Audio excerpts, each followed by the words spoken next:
శృతిస్మృతిపురాణానామాలయం కరుణాలయం నమామి భగవత్పాద శంకరం లోకశంకరం.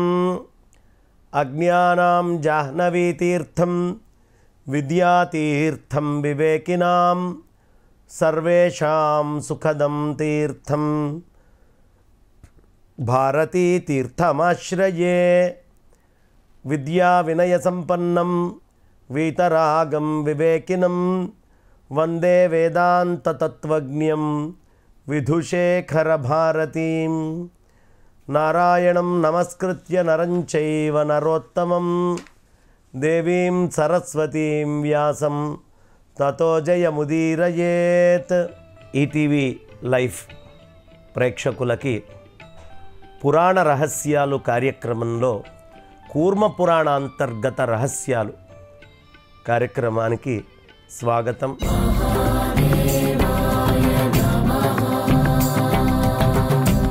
మనము కూర్మ పురాణ అంతర్గత రహస్యాలు ఏమిటి అని చెప్పుకుంటున్నాం.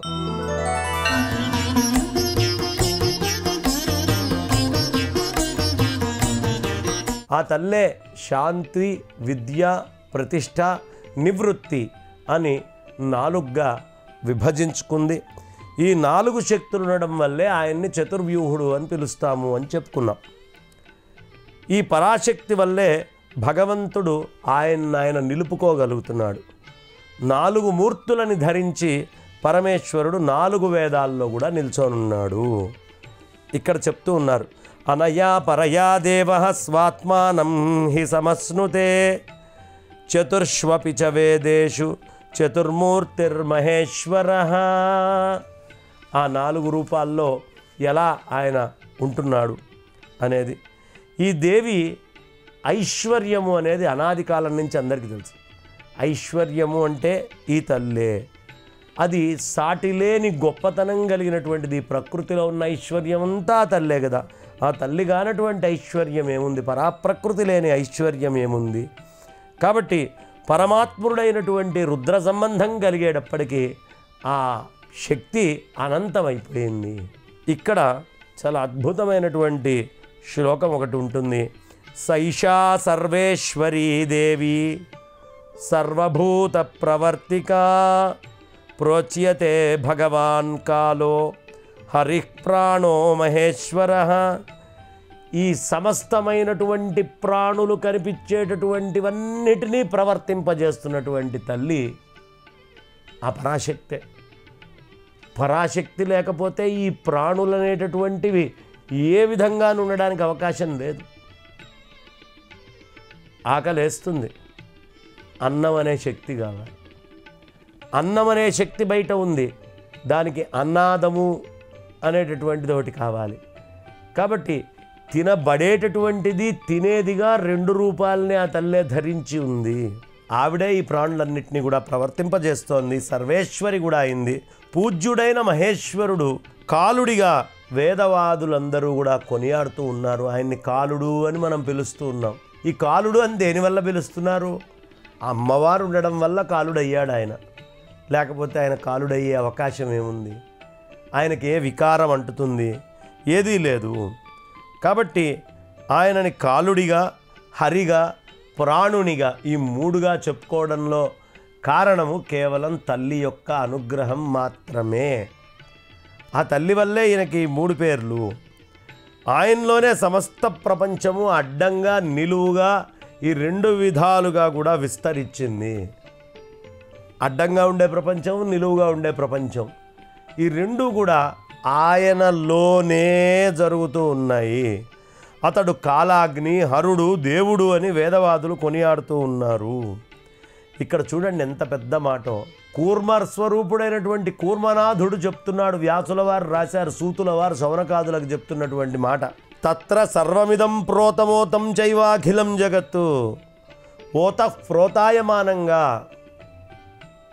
ఈ నేసేవాడు దారము, ఈ రెండిటి యొక్క సమపటము ఏదైతే ఉందో ఆ అంతా ఓతఃప్రోతాయమానంగా ఒక వస్త్రం మనకు ఎలా అటు ఇటు చక్కగా ఇచ్చేసినట్టుగా కనిపిస్తోందో అదేవిధంగా ఈ మొత్తము ప్రపంచమంతా కూడా అడ్డంగా నిలువుగా రెండు రకాలుగా మనం నవ్వారు అల్లినా లేదు మనం ఇప్పుడు వస్త్రం కట్టుకున్నాం ఈ వస్త్రానికి ఏమిటి గొప్పతనం అడ్డమైనటువంటి దారము నిలువమైనటువంటి దారము రెండూ కలిస్తేనే వస్త్రం ఏర్పడుతుంది ఈ సృష్టి అంతా కూడా ప్రోతాయమానమైనట్టుగా ఆ తల్లి వల్లే ఇదంతా జరుగుతుంది సర్వమిదం ప్రోతమోతం చైవాఖిలం జగత్ స కాలాగ్నిర్హరో దేవో గీయతే వేదవాదిభి ఆయన్నే కాలాగ్ని హరుడని దేవుడని వేదవాదులు కొనియాడుతూ ఉన్నారయ్యా అని చెప్తున్నాడు ఎంత గొప్ప మాట చూడండి కాలక్ సృజతి భూతాని కాలక్ సంహరతి ప్రజా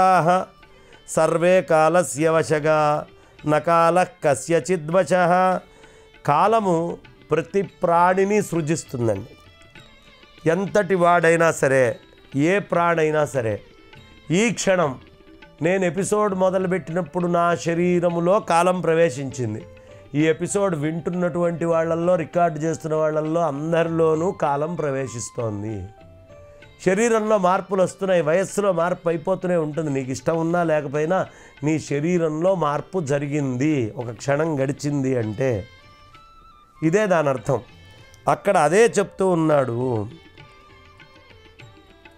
కాలము ప్రాణుల్ని ఎప్పుడూ సృజిస్తుంది ప్రజల్ని సంహరించేది కూడా కాలమేనయ్యా కాలమే సంహరిస్తుంది లోకంలో అన్ని కాలానికి అధీనమే కాలం దేనికి అధీనమయ్యేటటువంటి అవకాశం లేదు ఈ కాలము అనేటటువంటిది దేనికి అధీనం కాదు పరమాత్మని చెప్పేటప్పుడు కూడా కాలంగా చెప్పాలి కాలాతీతుడిగా చెప్పాలి అందుకనే కృష్ణ పరమాత్మ భగవద్గీతలో ప్రత్యేకంగా చెప్పేటప్పుడు గణితములలో నేను కాలాన్ని అన్నాడు అంటే ద మోస్ట్ బ్యూటిఫుల్ మ్యాథమెటిక్స్ ఏదైనా ఉంది అంటే టైం బయో ఆటోమేటిక్గా జరుగుతూ వెళ్ళిపోతూ ఉంటుంది కాబట్టి కాలము అన్ని ప్రాణుల్ని సృజిస్తుంది సంహరిస్తుంది ఆయన కాలాగ్ని హరుడు దేవుడు అని వేదవాదులు కొనియాడుతూ ఉన్నారయ్యా ప్రధాన పురుషస్తత్వం మహానాత్మా త్వహంకృతి కాలేనాన్యాని తత్వాని సమావిష్టాని యోగినా ప్రధానతత్వము పురుషుడు మహత్తత్వము అహంకారము ఈ నాలుగు కాలం చేత ఇతర తత్వాలు యోగి అయిన పరమాత్మ ద్వారా ఏర్పడినాయి కాబట్టి కాలము చేత ఇతర తత్వాలు యోగి అయిన పరమాత్మ ద్వారా మిగతావన్నీ కూడా ఏర్పడ్డాయ్యా ప్రధానతత్వం మ్యాటర్ పురుషుడు ఈ యొక్క జీవ సంస్కృతి జీవి జీవి జీవి అని మనం పిలుస్తూ ఉంటామే మహత్ అనేది ఎప్పటికప్పుడు ఇట్లా పెరుగుతూ ఉండేది అహంకారము నేను అనేటటువంటిది ఈ నాలుగు కూడా ఏమిటి నాలుగు అంటే వ్యక్త అవ్యక్త మహత్ అహంకారాలను నాలుగుగా విభజించారు ఫస్ట్ ఏమీ కనిపించకుండా అవ్యక్తంగా ఉంటుంది ఆ అవ్యక్తంలో ఓ చిన్న గులకరాయి నుంచి ఒక పెద్ద కొండ తయారైంది అంటే వ్యక్తం వచ్చింది ఈ వ్యక్తంలో నిన్నటిదాకా చెట్టు నిరాకారం ఓ విత్తనం వచ్చింది ఆ విత్తనం భూమిలోకి వెళ్ళేటప్పటికి దాని ఆకారాన్ని తయారు చేసుకుంటాను ఈ ఆకారం ఎక్కడి నుంచి వచ్చింది నిరాకారం నుంచే వచ్చింది నిరాకారం లేకపోతే సాకారం లేదు కాబట్టి ఏమీ లేకుండా ఉన్నట్టుగా ఉన్నటువంటి వస్తువు ఈ భూమి మీద ఏదో ఒక రూపాన్ని ధరించినట్టుగా మనకు కనిపిస్తోంది వ్యక్త అవ్యక్త ఈ కనిపించిన తర్వాత ఏమవుతోందండి విత్తనం ఆ విత్తనం మెల్లిగా ఇట్లా లేచి దానికి ఒక ఆకు వచ్చి దానికి ఇది వచ్చి మహత్ కనిపిస్తోంది ఈ మహత్ అంతా వచ్చిన తర్వాత అహం ఇది మామిడి చెట్టు అండి ఇది జామ చెట్టు అండి ఈ కనిపించేటువంటి ప్రతి మనిషి ప్రతి జీవి ఒకప్పుడు అవ్యక్తుడే అవ్యక్తం నుంచి వ్యక్తమైన వాడే వ్యక్తం నుంచి మహత్తును తెచ్చుకున్నాం ఇప్పుడు మహత్తు కాకపోతే ఏమిటండి ఉన్నట్టుండి నా శరీరంలో ఇన్ని మార్పులు నేను పుట్టినప్పుడు ఇంత ఉన్నానే ఇప్పుడు ఇంత అయిపోయానే ఒకప్పుడు జుట్టు పూర్తిగా నల్లగా ఉండేదే ఇప్పుడు కొంత తెల్లబడిపోయిందే ఒకప్పుడు గడ్డము లేదే ఉన్నట్టుండి గడ్డం వచ్చిందే ఇదంతా మహత్ అంటే శరీరంలో వచ్చేటటువంటి మార్పు ఈ మహత్తుతో కూడినటువంటి అహం నేను అనే భావన 4. దీంట్లో మనకి తెలియకుండానే మనం మహదహంకారాలకు ఎక్కువగా ప్రేరేపితమైపోయి వ్యక్తావ్యక్తాలని వదిలిపెట్టేస్తాం. పార్వతీ పరమేశ్వరుని వదిలిపెట్టేస్తాం. గణపతి కుమారస్వామిని పట్టుకొని అడుగులు ముందరికి వేస్తూ వెళ్తూ ఉంటాం. ఏదైనా మంచిదే. మనకి చాలా అద్భుతంగా వేదాంతంలో వ్యాకరణం చెప్పేటప్పుడు జహల్లక్షణం, అజహల్లక్షణం, జహదజహల్లక్షణం అని చెప్తారు.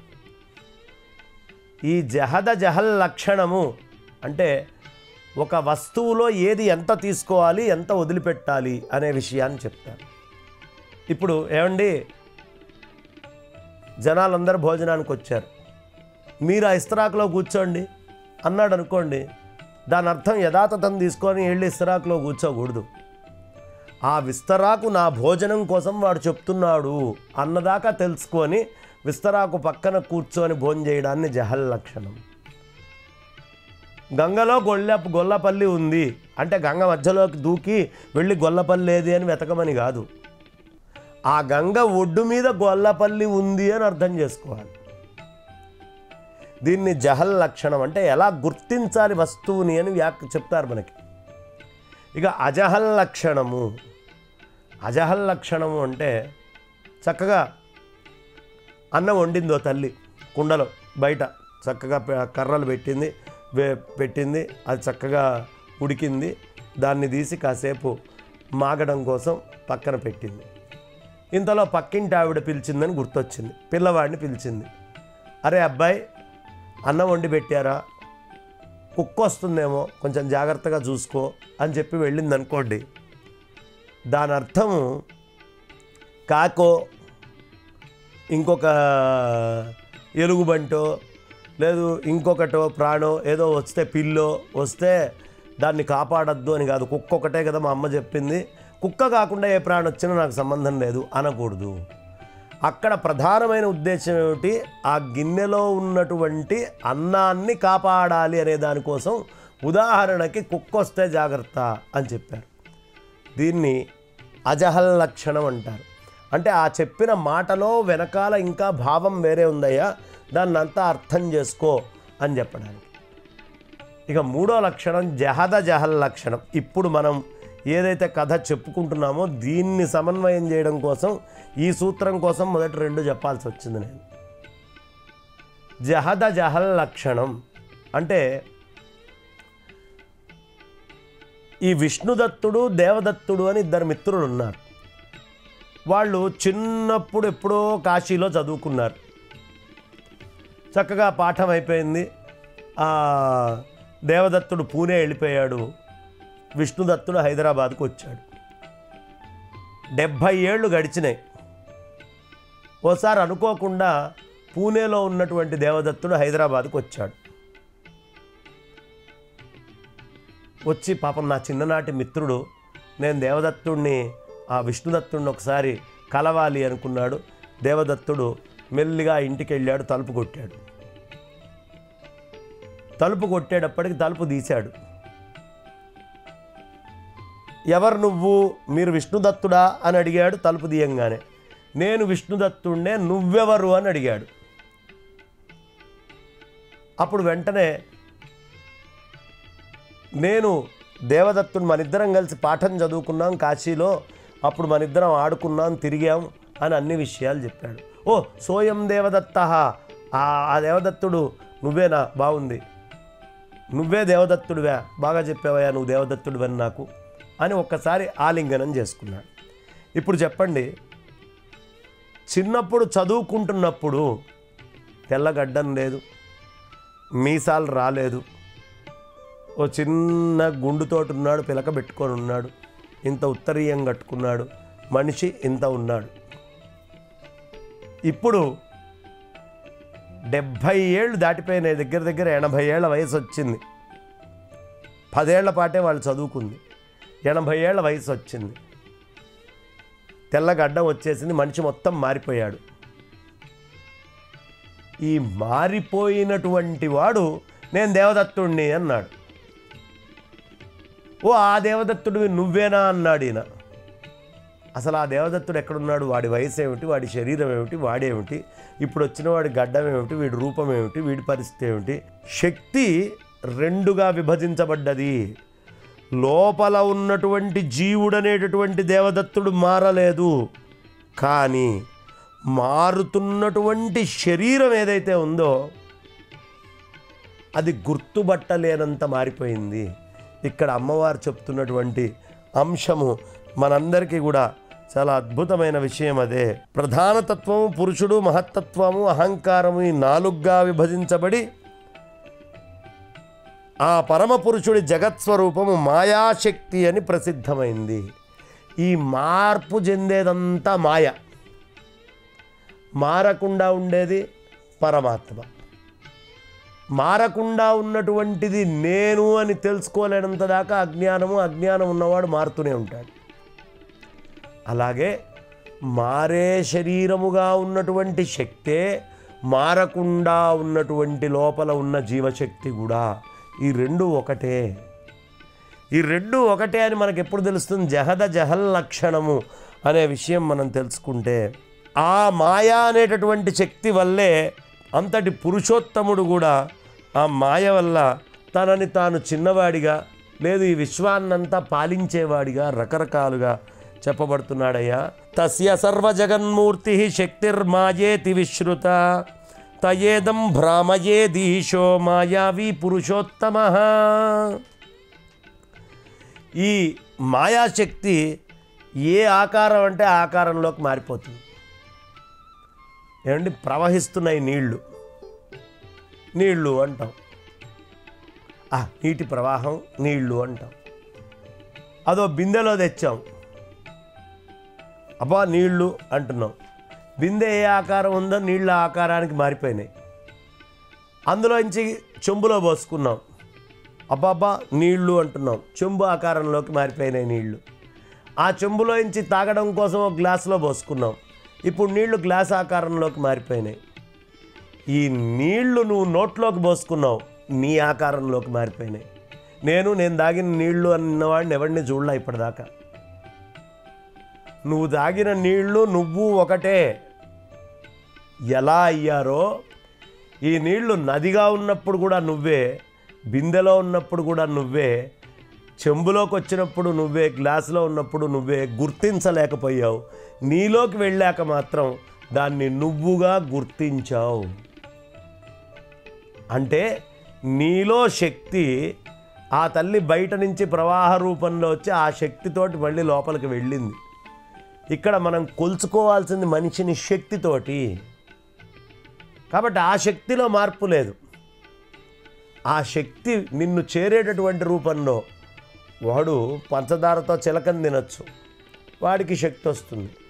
వాడు హల్వా తీసుకొని తినచ్చు, ఆ హల్వా తిన్నవాడికి శక్తి వస్తుంది. వాడు రవకేసరి రూపంలో తినచ్చు, మైసూర్ పాకు రూపంలో తినచ్చు. ఏ రూపంలో వాడు తీసుకున్నా వాడి ఒంట్లోకి ఆ పంచదారకు సంబంధించినటువంటి శక్తి అనేటటువంటిది ఎలా చేరుతుందో అలా శక్తి అనేక రూపాలలో ఎప్పటికప్పుడు తనని మార్చుకుంటూ ఇటు అటు అటు ఇటు విన్యాసాలు చేస్తూ ఉంటుందయ్యా. అదే మాయ. ఆ మాయతోటి ఈశుడు మాయావి అయిన పురుషోత్తముడుగా విశ్వాన్ని మొత్తం ఇచ్చేస్తున్నాడయ్యా. ఇది అనేక ఆకారాల్లో ఉంది. ఏ ఆకారంలో శక్తి ఉంటుందంటే మైసూర్పాక్ ఆకారంలో ఉందా తీపి, లేకపోతే బాదుషా రూపంలో తీపి ఉందా, లేకపోతే ఇంకొక కజ్జికాయ రూపంలో ఉందా. తీపి అనేది మొత్తం వ్యాప్తి చెందింది అనేక రూపాల్లో. ఇది అతి పురాతనమైనటువంటిది ఈ శక్తి. ఈ శక్తి ఎప్పటిది అంటే ఎవడు చెప్పలేడు. శక్తి కూడా చాలా పురాతనమైందయ్యా. కాబట్టి ఈ శక్తి పరమేశ్వరుడు విశ్వరూపాన్ని ఎల్లప్పుడూ ప్రకాశింపజేస్తుంది. పరమేశ్వరుడు విశ్వమంతా నిండి ఉన్నాడు అని దేనివల్ల తెలుస్తుంది అంటే, ఇక్కడికి వెళ్ళి ఆకలేస్తున్నా మనం అన్నందిని తీర్చుకోగలుగుతున్నాం. అమెరికాకి వెళ్ళినా, లేదు స్పేస్లోకి వెళ్ళినటువంటి సునీతా విలియమ్స్ అయినా తనకి తగ్గటువంటిది ఏదో తిని ఆకలి తీర్చుకుంటుంది. ఈ పరమాత్మ అంతటా వ్యాప్తి చెంది ఉన్నాడు అనే విషయాన్ని శక్తి ఎక్కడికక్కడ బహిర్గతమై రుజువు చేస్తూ ఉంది, ప్రకాశింపజేస్తూ ఉంది ఆ పరమాత్మతత్వాన్ని. కాబట్టి జ్ఞానశక్తి, క్రియాశక్తి, ప్రాణశక్తి అని ఆ దేవుని 3 రకాలైనటువంటి శక్తులు ఉన్నాయి. అవి చాలా ముఖ్యమైనటువంటివి. జ్ఞానశక్తి, క్రియాశక్తి, ప్రాణశక్తి. జ్ఞానశక్తి అన్ని వస్తువుల్లోనూ వ్యాప్తి చెంది ఉంది. క్రియాశక్తి తనను తను మార్చుకునేటటువంటి వాటిల్లో అన్నిట్లోనూ క్రియ కనిపిస్తూ ఉంది. ఏదో ఒక పని ప్రతి దాంట్లో ఉంది. అదే ప్రాణశక్తిగా వచ్చి బయటకి మాటగా, శబ్దముగా, రూపముగా అనేక రూపాల్లో తనను తాను విభజింపజేసుకుంటూ ఉంది. కాబట్టి విప్రశ్రేష్ఠులారా, ఆ శక్తులన్నింటికీ వాడిని ధరించేవారు కూడా సృజింపబడ్డారు. ఈ ఇన్ని శక్తుల్ని ధరించగలిగేటటువంటి వాళ్ళు కూడా సృష్టింపబడ్డారయ్యా. అవన్నీ కూడా మాయా కల్పితాలు. ఆ మాయకి ఆది అంతము అనేటటువంటిది ఏదీ లేదు. శివుణ్ణి ఆశ్రయించిన క్షణమే ఆ మాయ అంతా కూడా అనంతము. మాయ ఎంతయ్యా? అది అనంతమే. ఆకాశం ఎంత అంటే ఎవడైనా చెప్పగలడా? స్పేస్ ఎంతండి అంటే ఎటు చూసినా స్పేసే ఉంటుంది. ఆ స్పేస్ ఎలా అనంతమో ఈ మాయ కూడా చాలా అనంతమైనటువంటి మాయ. మాయని తప్పించుకొని ఎవ్వడూ వెళ్ళలేడు. కాబట్టి అలాంటి మాయకి ఆద్యంతాలు లేవు. మాయ నుంచి తప్పించుకోవడం దుర్లభము. కాబట్టి ఈ మాయకి ఆద్యంతాలు లేవు అని చెప్పారు. సమస్త శక్తుల స్వరూపం కలిగినటువంటి ఈ మాయ మహాత్మ్యాన్ని మనం వచ్చే ఎపిసోడ్లో చెప్పుకుందాం. ప్రస్తుతానికి నా వాణికి విరామాన్ని ఇస్తున్నాను. స్వస్తి. ఈ కార్యక్రమాన్ని తిరిగి చూడాలనుకుంటే www.youtube.com/@etvlifespiritual లో చూడవచ్చు.